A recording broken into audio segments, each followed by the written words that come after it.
네, 대현TV 여의도 2프로 시작하겠습니다. 자, 이번엔 윤석열 검찰총장과 관련된 얘기를 조금 더 진행해 보도록 하겠습니다.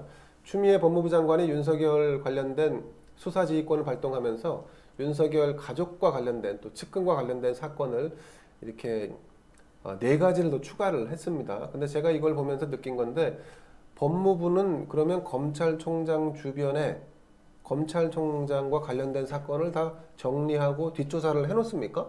그거는 정당한 겁니까? 정당하지 않은 거죠. 법무부는 그런 일을 할 수는 없어요. 그런 일을 하면 안 되지 않습니까? 근데 이게 지금 법무부가 마치 작심이라도 하고 사전에 준비라도 해놓은 것처럼 이 사건을 일목요연하게 해서 이러이러한 사건, 윤 총장 아내, 윤 총장 장모, 그 다음에 윤 총장의 최측근 이 사건에 대해서 손을 떼라라고 수사지휘를 한 거는 이거는 그동안에 그럼 법무부가 윤 총장을 다 뒷조사를 다 해서 너 옳거니 너 잘 까불면 죽어 뭐 이렇게 지금 했다는 거 아니에요? 그러니까 결국은 이게 계속 지금 제가 이 윤석열과 추미애 대립 관계에서 제일 캐수천이 뭐냐면 예. 왜 윤석열을 저렇게까지 윤석열이 1등 공신이잖아요. 아니 그 박근혜 대통령 특검을 수사지휘한 네. 사람인데 박근혜 대통령을 잡아놨을 뿐만 아니라 소위 얘기해서 김기춘 비서실장부터 무슨 뭐 조유선 정무성 뭐 이런 거를 다 모든 걸 블랙리스트 사건부터 해가지고 모든 걸 다 했던 사람이 윤석열이에요. 맞습니다. 서울지검장까지 가가지고 한 거죠. 네네. 특검에서부터 서울지검장까지. 그래서 2017년도부터 쉽게 얘기하면 2018년도까지 네. 근 한 2년에 걸쳐서 했던 사람이에요. 거의 모든 수사를 네. 혼자 다 했죠. 네. 이 사람이 다 했어요. 네. 자, 근데 저 사람을 어느 날부터 갑자기 저 사람을 때려잡으려고 달려드는 거예요. 너무 많은 걸 알고 있나? 아니, 그렇다면 더더군다나 저렇게 때려잡으면 안 되는 거예요. 예. 너무 많은 걸 알고 있으면 저 사람을 저렇게 때려잡으면 안 되죠. 차라리 명예롭게 퇴진시키는 게 맞지. 예. 근데 왜 그럴까, 이게 지금 이제. 진짜 왜 그럴까요? 이게 계속 처음에는, 윤석열 총장이 내부적으로 뭐 여권에 무슨 뭐 아주 그 깊숙한 곳에다가 좀 칼을 들이미는 것 때문에 얘네들이 지금 칠라 그러나? 숨겨둔 칼이 있나? 뭐 하나를 네. 처음에 이렇게 생각했는데, 네. 요즘 와서 드는 생각이, 여권에서 무슨 장난질을 치나? 이제 이런 생각도 드는 거예요. 장난질이라 하면은 윤석열이라는 사람을 놓고서, 네. 소위 해서 이제 그 야권의 전열이라든가 야권을 가지고 농락하는 거죠. 국민을 농락하는 거죠. 쉽게 얘기하면. 예. 이게 똑같은 건데 그러니까 이재명이라는 사람은 자기네 민주당 쪽에 있는 사람이면서도 이제 반문의 상징처럼 돼 있잖아요. 그렇습니다. 네. 윤석열도 어느 날부터 반문의 상징처럼 돼 버렸어요. 예. 그러다 보니까 야권은 지지부진한데 네. 오히려 여권 성향에 있는 사람이 마치 야권의 대표 주자처럼 돼 버린 거예요. 이상하죠. 예. 예, 이상합니다. 그러면 사실 야권은 존재하지 않는 게 돼요.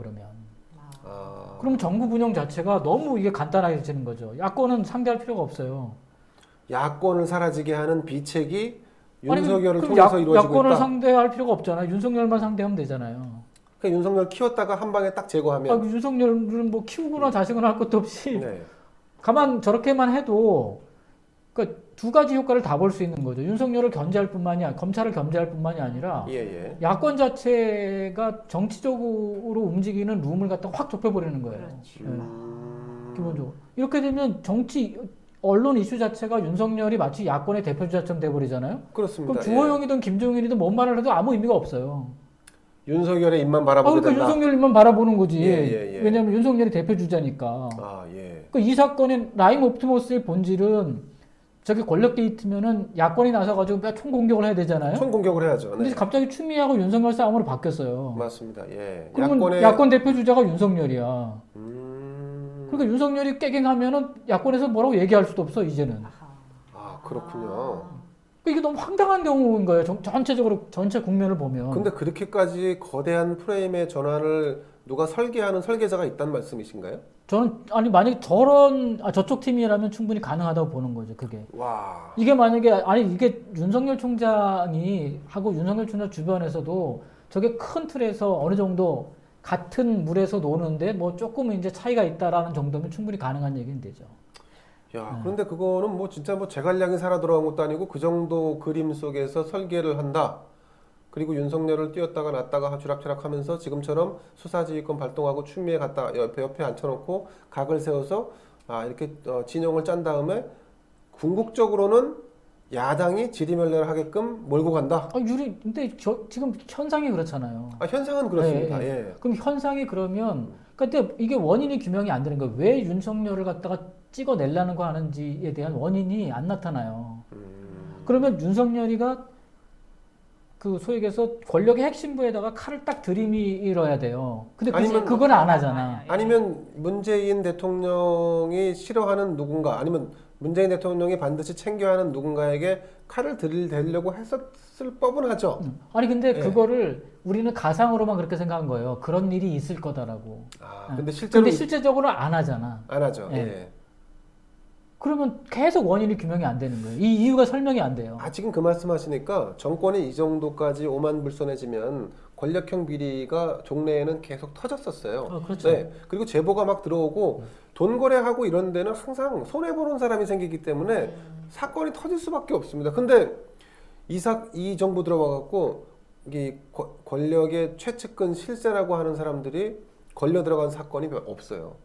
그러니까 그게 조국 예. 사건이 대표적인 거잖아요. 조국은 이제 드러나 있는 예. 사건이고 사실은 이 배후에서 돈 땡겨 먹는 이런 그 슈킹하는 사람들은 잘 안 보이잖아요. 그러니까 이게 저 경험칙상으로 보면 제가 이제 뭐 수십 년 동안 권력형 비리 이런 걸 뭐 당에서도 권력 게이트 사건 이제 실무팀으로도 일해보고 청와대에서도 보는데 이거의 핵심이 뭐냐면 절대 그 순서가 있어요. 이 게이트 사건을 조사하는 게.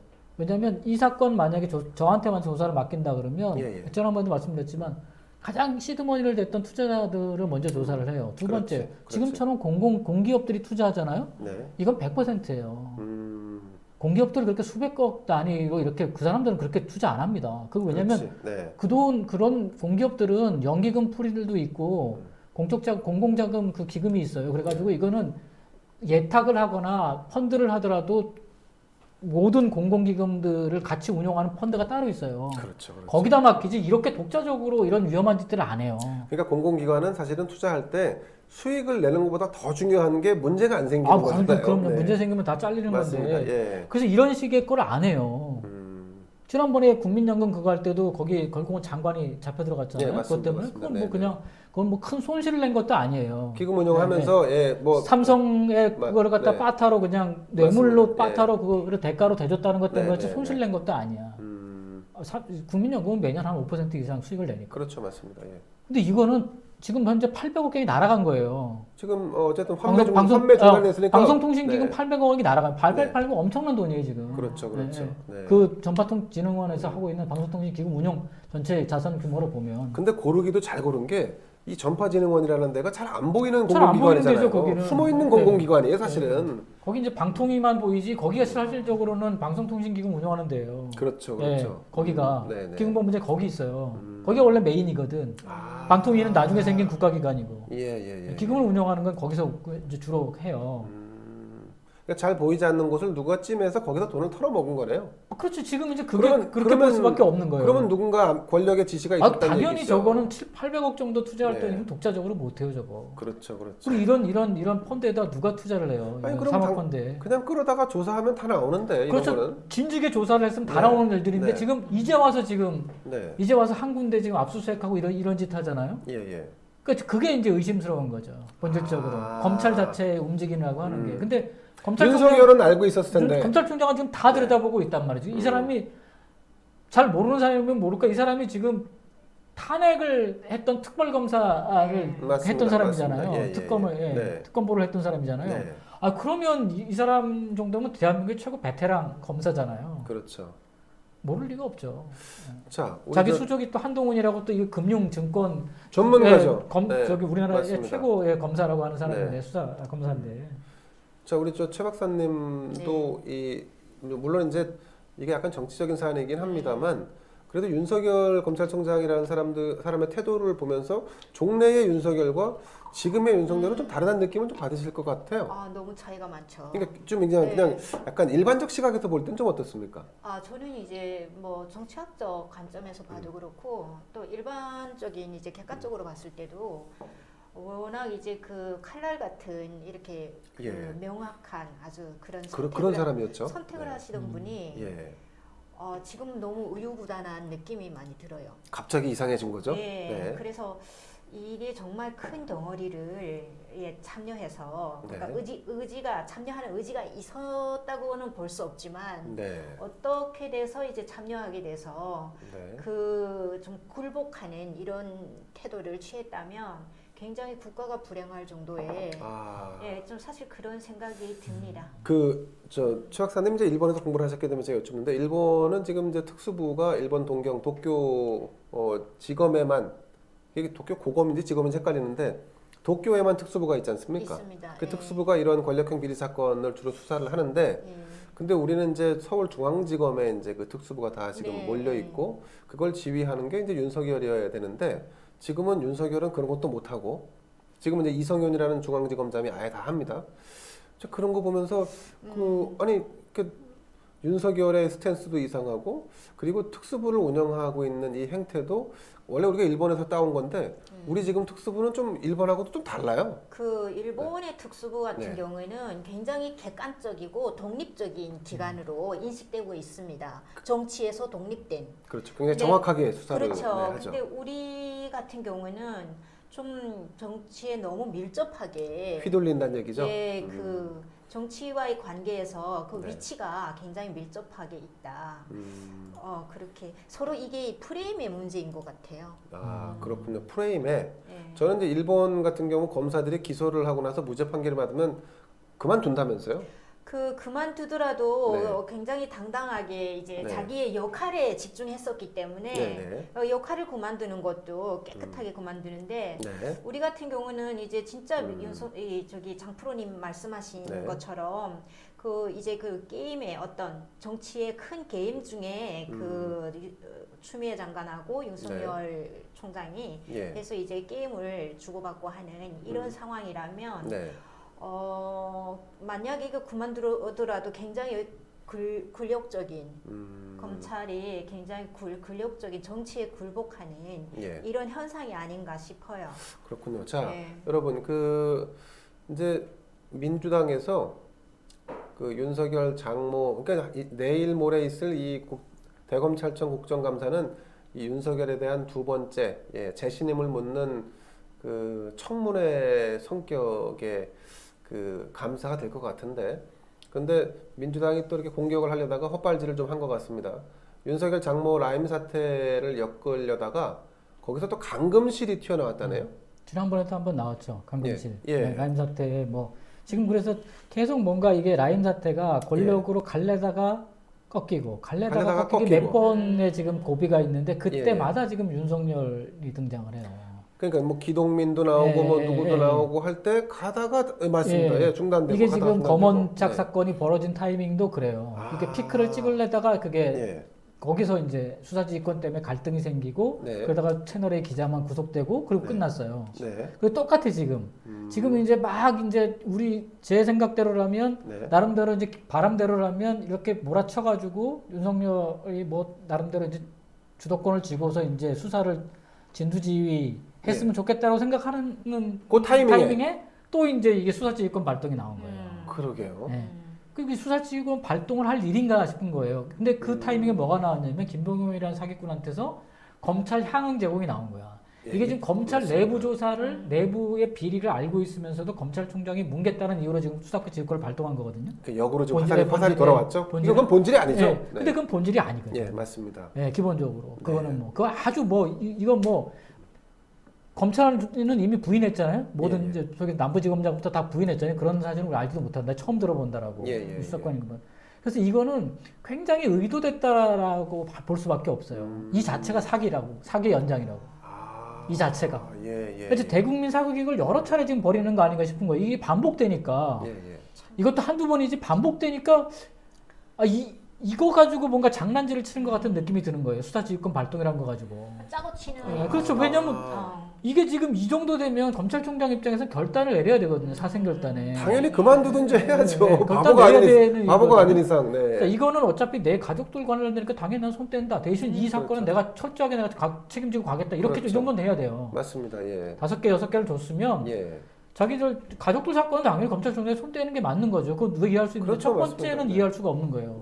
라임 옵도에서 왜 손을 떼? 그 손을 떼라는 이유가 뭐냐면 검찰의 비위 때문에 그래요.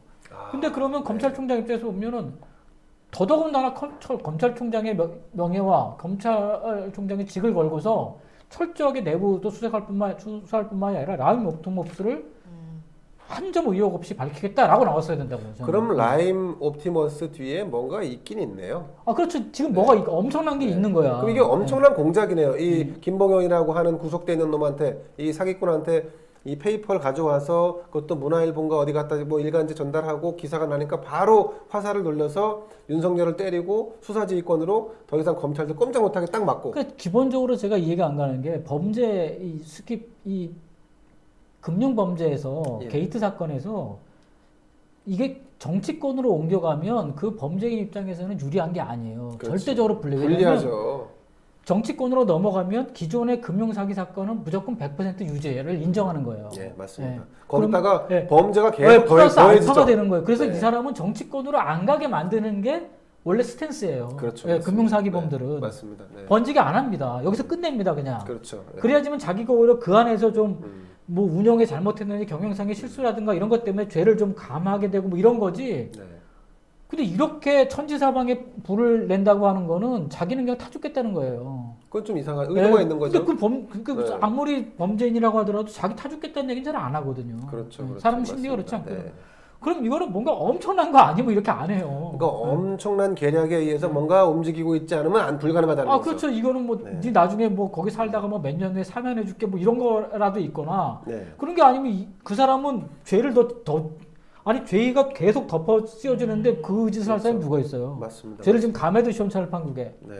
자, 우리가 여기서 그 한때 검찰에서 그 대윤 소윤으로 불리는 그런 호영호재하는 친형제 같은 분이 있습니다.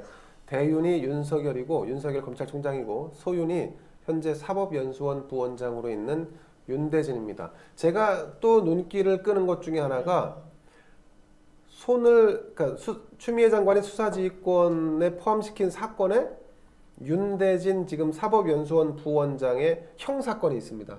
여러분들도 다 이게 뭐 아실만한 분들은 기억을 하실 텐데 용산 세무서장을 지낸 분이 있어요. 윤모 씨라고. 그분이 이 로비 의혹 사건에 연루가 돼갖고 수사를 받는데 광수대에서 수사하고 있는 거를 검찰이 뺏어가서 사건 거의 무혐의 처리로 끝내버렸거든요. 그렇죠. 경찰이 네. 이제 광역수사대에서 수사하고 네. 있는 걸 검찰에서 가져갔죠. 가져가서 무혐의로 네. 끝내버렸어요. 근데 여기에 지금 5가지 사건 중에 요거를 5번째로 넣었어요. 추미애 법무부 장관이. 그럼 이게 추미애 법무부 장관이 잘 모르잖아요. 검찰이나 법무부가 이미 윤석열과 관련된 사건을 기록카드 같은 것처럼 개인 사찰 비식으로 해서 만들어놨고 거기서 하필 이걸 끼워넣습니다. 이거 끼워놓고 다른 사건, 이 윤석열 총장 장모의 또 부동산 투기 관련된 사건도 있는데 그건 또 뺐어요. 그 제가 주목하는 게 왜 여기 윤대진까지 걸고 넘어졌냐, 뭐 이런 게 좀 의아스러워요. 저거야말로 이제 뭐 완전히 저거는 이제 뭐 그 야권에게 연맥이는 거죠. 야권한테 연맥이는 거죠. 야당이 저게 원래 인사청문회 때 야당에서 집중적으로 공격했던 사안이잖아요. 맞습니다. 막판까지. 맞습니다. 그래서 예. 그래서 어느 정도 윤석열 총장이 거짓말했다는 것까지 밝혀졌었잖아요 그때. 그리고 네. 그때는 민주당이 이걸 방어를 민주당 엄청 엄청나게 했었죠. 방어를 했었죠 네, 저게. 맞습니다. 제가 예. 22일 날 저희 국정감사에서 네. 저 사건들 전체가 이제 거론될 거라고요. 그렇죠, 기본적으로. 맞습니다. 네. 그러니까 이제 야권이 문제인 거예요, 야권이. 야당이 지금 골 때리게 생긴 거예요. 공격을 안 할 수도 없고 공격을 할 수도 없고 하기도 애매하고. 지금 저 윤대진 사건 같은 경우는 야당으로서는 그 당시 기록이 그대로 있는 거예요. 그렇죠, 예, 그렇죠. 그 당시에 윤석열 총장이 거짓말을 했다고. 근데 여당에서 막 공격을 할 거라고요. 조목조목 다. 그렇죠, 역으로. 예, 역으로. 그럼 이쪽에서 뭐라 그럴 거예요? 그럼 윤석열 방어를 해줄 수밖에 없는 사안이 되죠. 그러면. 근데 방어를 해줘야 되는데 방어를 할 수가 없잖아요. 황당한 일이 벌어지는 거죠. 예. 정말 참. 야, 이거 진짜 제가 좀 궁금한데 진짜 정권을 권력을 잡으면 이런 정도 그림을 그리는 기획 뭐 아니면 공작 이게 가능합니까? 아니 기획은 가능해요. 그거를 이제 네. 움직일 수 있느냐는 지금처럼 세팅이 잘 돼 있는 때가 없었어요. 제일 중요한 건 언론이에요. 지금 언론이 보면 예. 완전히 추미애가 수사지휘권을 발동하자마자 그걸 전부 다 그것만 쓰잖아요. 그렇죠. 예. 그렇죠. 맞습니다. 예. 본질을 다 덮어버릴 정도로 맞아요. 지금 쫙 덮잖아요. 예. 근데 그 언론이 그렇게까지는 안 갔다는 거죠. 지금까지는. 아, 기존에는 예, 예. 기존에 그렇게까지 안 갔거든요. 예, 예. 게다가 지금 뭐 검찰도 그렇고 사법부도 그렇고 네. 기본적으로 완벽하게 완사이드로 돌아가지는 않았거든요. 기본적으로. 이 모든 게 작동하는 게 네. 그러니까 지금 한 2년 3년 동안 그 틀을 그러니까 아주 나쁘게 얘기하면 네. 아주 뭐 그 틀을 잘 만들어 놓은 거죠. 아, 구조를. 이제 구조를 거의 세팅을 해 놓은 거죠. 그리고 이제 소위 해서 이제 플랫폼을 만들어 놓은 거죠. 예. 예, 예. 뭐만 집어넣으면 그렇게 그냥 자동으로 생산되게. 그러니까 지금 매번 패턴이 똑같아요. 매번 지금 패턴이 권력형 비리만 나오면 예. 권력에 관련된 것만 나오면 이런 식으로 가는 거예요. 외부 행사를 이런 식의 패턴들이 마치 자기들끼리 싸우는 것 같지만 예. 본질은 아무것도 없는 거예요. 남는 거는. 아까 말씀하셨잖아요. 권력형 예. 뭐가 나올 것 같은데도 아무것도 안 나온다고. 왜 안 안 나올까? 나옵니다. 예, 예. 그거는 언론과 검찰이에요. 그러니까 권력을 감시하는 가장 핵심 두 축이 언론과 검찰이잖아요. 그렇죠. 언론과 예. 검찰이죠. 지금 근데 이 두 개가 작동을 안 한다는 검찰은 완전히 망가졌고 언론도 지금 뭐 거죠. 망가졌죠. 예, 완전히 작동을 안 한다는 그렇죠. 거죠. 예. 제가 요즘 그 우리가 뭐 보수 우파 뭐 이렇게 얘기하는데 보수 진영 매체들도 보도를 할 때 말이죠. 정권의 눈치를 엄청 봅니다. 그래서 기계적 중립이라는 이런 것 때문에 이런 이제 추미애와 윤석열의 다툼이다 이렇게 보도를 할 때도 물론 이 보도 자체도 문제가 있지만 이 보도를 할 때도 이미 그 기계적 중립을 해요. 그래서 추미애의 의견, 추미애 쪽의 말을 50%를 집어넣어요. 무조건 옳고 그름에 대한 판단 자체를 하지 않습니다. 그걸 유보시켜 버립니다. 그러니까 사람들도 그냥 흐름만 보면 누가 옳은지 누가 그른지 잘 몰라요. 그러면 이제 나중에는 이런 현상이 나타나죠. 양비론이 나타나요. 추미애도 뭐 잘못한 거 있는 것 같고 윤석열도 좀 뭐 잘못한 게 있는 것 같고 근데 이런 식으로 뭉개지는 거죠. 그래서 제가 제일 이제 걱정되는 예. 거예요. 이렇게 윤석열한테 매여 있는 소위 야권 진영이라고 하는 게 네. 진짜 허망하게 끝날 이거 그러면 대통령 선거를 못 치러요. 내년 여름에 이렇게 끝나잖아요. 예. 그럼 대통령 선거 못 치러요. 그 반년 동안 뭘 해요? 반년 동안. 큰일이네요. 그렇죠. 이게 지금 중요한 사건이고 중요한 변곡점이 될 수 있는 이 사안에서 예, 예. 윤석열이라는 사람이 네. 야당의 대표 성격을 띠는 순간 이 사람은 그러면 칼을 휘둘러야 되는데 이 사람이 칼을 딱 폰만 잡고 있는 거예요. 휘둘 것처럼 다들 기다리고 그거만 보고 있는 거야. 칼집에 칼이 없어요. 제가 볼 때는. 네. 근데 맨 마지막에 네. 7월 달에 이제 칼집에다 칼을 뺐는데 퇴임하잖아요. 빈 아니, 자루가- 안 빼죠. 그냥 네. 빈 칼을 갖다 놓는 거야. 아, 그때도. 그러면 이제 예. 이게 개판이 되는 거죠. 예. 그럼 이제 멘붕 오네요. 예. 그럼 그때는 이제 김종인 비대위원장이 진짜 출마하겠네. 네. 그래서 지금 요새 흐름이 네. 야 이게 엄청난 걸림돌이 되고 있구나 느낌이 드는 거예요. 이게 지금 이제 우리가 지금 완전히 잘못된 프레임에 자꾸 빠져들어가는 거 아닌가 싶은 거예요. 자, 그럼에도 불구하고 22일 날 있을 대검찰청 국회 국정감사에서 윤석열이 정말 이젠 더 이상 못 참겠다. 그래서 한 방 지를 가능성 없나요? 제가 볼 때는 힘들 것 같아요. 어떻게 큰일 났다. 이거 참. 그날 인사청문회하다 볼일 다 볼 것 같아요. 이 자기 관련된 사건에 네, 대해서. 인사청문회하다 볼일 다 볼 것 같아요. 야당은 네. 저게 말려 들어갈 가능성이 높아요. 그러니까 그 총장의 팔다리 다 자르고 없죠. 그리고 이제 개인 사적인 이런 그 가족 관련된. 포인트들을 네. 끌어내고 네. 이러니까 힘이 빠지는 거죠. 그렇죠. 정말 아유, 아무것도 할 수 없고 여기서 그만두면 다 이렇게 망할 것 같고 여기서 그만두면은 이런 사건 네. 때문에 그만둔 것처럼 또 갈 그렇죠. 수도 있죠. 그러니까 네. 그 유지하기 아, 위해서라도 예, 크게 예, 얽히지 예, 않으려고. 그럼 딜레마네요. 윤석열 입장에서 지금 그만두면 공수처 그렇죠. 수사대가 이미 명분이 없다고 제가 말씀드렸잖아요. 이미, 지금은 타이밍상 네. 못 해요. 아까도 그냥 말씀드렸지만, 네. 완전히 그냥 작심하고 죽기를 각오하고 덤벼들지 않는 이상 답이 없는 거네요. 그렇죠. 그러니까 윤석열이 선택할 수 있는 건 저는 딱 하나밖에 없었다고 봐요. 예. 이것과 이것 둘 중에 하나를 버려야 되는 거죠. 가족이 다치는 걸 가족을 포기하든지 가족을 다치는 걸 각오를 네. 하고 네. 권력에다가 그냥 칼을 꽂든가. 그거밖에 없는 윤석열이 그냥 선택할 수 있는 카드는. 근데 그걸 못하면 그냥 가만히 있는 거죠. 근데 시간 문제지. 그렇게 되면 가족의 문제는 없어지는 게 아니거든요. 그렇죠. 언제든지 그렇죠. 또 이렇게 불거져 나올 또 불거지죠. 것이고. 또 불거지죠. 그러니까 네. 선택을 바로 하셔야 될 것 같아요. 그러니까 저 22일 날 좀 대차게 한번 들이받았으면 근데 좋겠는데 이제 제가 가능성이 좀- 들은 얘기로는 네. 저 뭐 아시는 분들 검찰 관련된 분들 아시는 분들 얘기로는 저걸 지킬 수밖에 없다는 거예요. 야. 가족을 지킬 수밖에 네, 없다. 네, 지킬 수밖에 없다는. 뭐 저기 뭐, 저뭐 저게 저것도 굉장히 더러운 일들이잖아요. 되게 보면 저게 네. 법적으로 맞아요. 네. 범죄가 되냐 안 되냐는 두 번째 문제예요. 안 될 가능성도 높은 일들이 많은 거예요. 저게 네. 왜냐면 다 저게 경제적인 문제라.